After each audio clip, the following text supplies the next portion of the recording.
xaafadan aan galaya waa xaafad ku taala xaafadda Buulafirish ee magaalada Mandheera. qoyskan tan iyo arbacadii la soo dhaafay waa muddo 5 biri oo kala meeshan may seexanin. fatahaadi roobka ayaa sidan u gashay. ninka xaafadda leh wuxuu ii sheegay in 9 caruur iyo hooyadooda aabooda meeshan degnaayeen. marka hadda ma haystaan hooy ma haystaan, meel ay seexdaan ma haystaan. joodarigii iyo faraashkii iyo gogoshii ay ku seexan jireen daadka qaaday. biyaha hadda aad arkaysaan saan way yaraadeenba.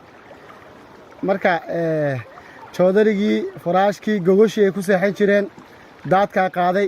raashinkii daadka ka qaaday.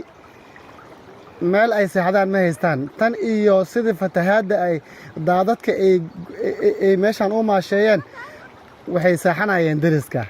xataa deriska hal seexadee gogashooda la isticmaalaa. 9 caruur ah iyo hooyadoodii aabahood oo deris u qaxay ka waran. marka xitaa haddii ay haysan lahaayeen joodari iyo gogol ay ku seexdaan, deriska xataa inay alaabtooda qaataan ay deriska dhinac ka geli lahaayeenoo sidaas ay meel ay seexdaan ay ku heli lahaayeen.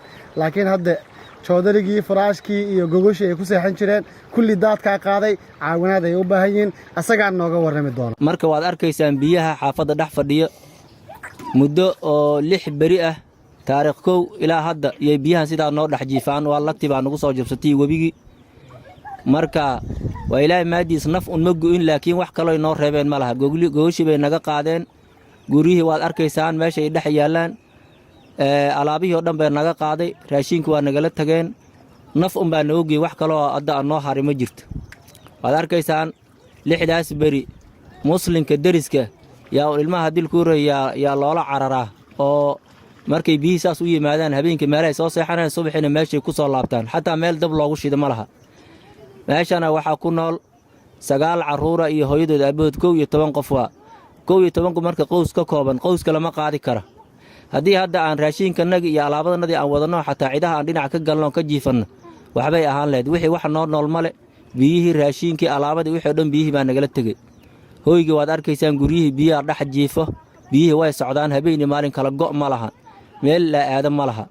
waa meeshaas aad arkaysaanoo waxaasoo biyi ay dhex jiifaan. marka waxaan marka codsanayaa macaawino. kow ilaahay aa dilkuurayaa macaawino leh dadweynaha muslimiinta dowladda countiga iyo midda national government. inta waxaan ka codsanaynaa caawino.